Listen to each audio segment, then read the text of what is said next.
ऐसे ही दिन गुजरते गए और 3 महीने पूरे हो गए। जमींदार अर्जुन को साथ लेकर रघु के घर आ गया। रघु, बाहर आओ।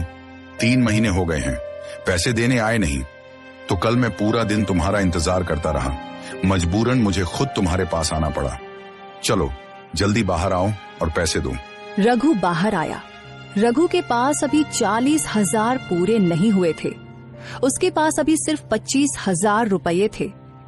उसने जमींदार से कहा, जमींदार साहब, मुझे माफ कीजिए, मुझे 5 दिन का समय और दीजिए। मैं आपको खुद अपने पास आकर आपके पैसे दूंगा। अभी मेरे पास 25,000 है, 40,000 नहीं हुए। आपकी मेहरबानी होगी अगर मुझे समय दे दें। मेहरबानी तो पहले मैंने की थी तुम पर, तुम्हें पैसे देकर। अब तुम मेरे साथ ड्रामा कर रहे हो। तुम जैसे लोगों को तो मैं पैसे देता ही नहीं, लेकिन अर्जुन की बात पर पैसे दे दिए थे। चलो 25,000 दे दो और तुम्हारे पास बाकी 2 दिन का समय है। बाकी पैसे मेरे घर पहुंचने चाहिए, वरना तुम भी मुझे नहीं जानते। रघु ने 25,000 तो जमींदार को दे दिए, लेकिन जमींदार ने रघु को बहुत बुरा भला कहा और धमकी भी दी कि 2 दिन में पैसे मिलने चाहिए। रघु बहुत मायूस हुआ। उसने अब 4 गुना ज्यादा गाजरें बेचना शुरू कर दी। अब रघु की गाजरों की बातें दूर दूर तक होने लगी। लोग दूर दूर से आने लगे। रघु को गांव में गाजरें बेचने जाने की जरूरत नहीं पड़ती थी। लोग खुद रघु से गाजर लेने उसके घर आ जाते।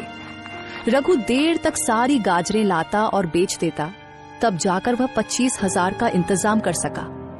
लेकिन अब उसने और ज्यादा मेहनत करने का सोचा और फैसला किया कि 2 दिन में जमींदार के पैसे वापस कर देगा। उधर जब जमींदार अपने घर पहुंचा तो उसकी पत्नी बेहोश पड़ी थी। विद्या, क्या हुआ? तुम होश में हो? विद्या, उठो। विद्या। जमींदार ने तुरंत डॉक्टर को बुलाया। डॉक्टर ने चेक किया और बताया कि आपकी पत्नी के सिर में रसौली है, जिससे उनका दिमाग किसी भी समय फट सकता है। आपको उनका ऑपरेशन कराना होगा और यह ऑपरेशन भारत में नहीं हो सकता। आपको इंग्लैंड जाना होगा। डॉक्टर साहब, ऑपरेशन के अलावा क्या मेरी पत्नी ठीक नहीं हो सकती? नहीं, आपको तुरंत ऑपरेशन कराना होगा। आपके पास ज्यादा समय नहीं है। अगर 2 दिन के अंदर ऑपरेशन नहीं हुआ तो उनकी मौत हो जाएगी। ये सुनकर जमींदार बहुत ज्यादा डर गया। मालिक, मैंने सुना है कि जो गाजरें रघु बेचता है वे जादुई गाजरें हैं। जो भी बीमार व्यक्ति उन्हें खा ले वह तुरंत स्वस्थ हो जाता है। अगर आप कहें तो मैं उसे बुला लाऊं और आप मालकिन को वह गाजर खिला दें। क्या बातें कर रहे हो? मैं इन चीजों पर यकीन नहीं करता।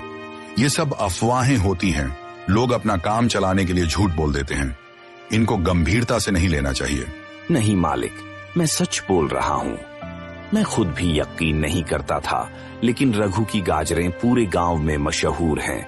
मेरा मानना है कि आप एक बार उसे बुला लें और मालकिन को वो गाजरें खिला दें।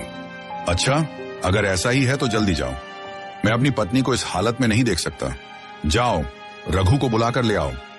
अर्जुन तुरंत गया और रघु को अपने साथ लेकर जमींदार के घर आ गया। जमींदार ने रघु से गाजर लेकर अपनी पत्नी को खिला दी। 10 मिनट में करिश्मा हो गया। जमींदार की पत्नी की आंखें खुल गईं और वह उठकर खड़ी हो गई। जमींदार यह देखकर बहुत खुश हुआ और रघु से बोला, रघु, तुम्हारा बहुत बहुत धन्यवाद। तुम्हारा यह एहसान मैं जिंदगी भर नहीं भूलूंगा। मुझे माफ कर देना। मैंने तुमसे जो बदतमीजी की उसके लिए मुझे बहुत शर्मिंदगी है। आज के बाद मैं कभी भी किसी के साथ ऐसा नहीं करूंगा। और हाँ, जो बाकी पैसे तुम्हें देने थे वो तुम मत देना। तुमने मेरी पत्नी की जान बचा ली।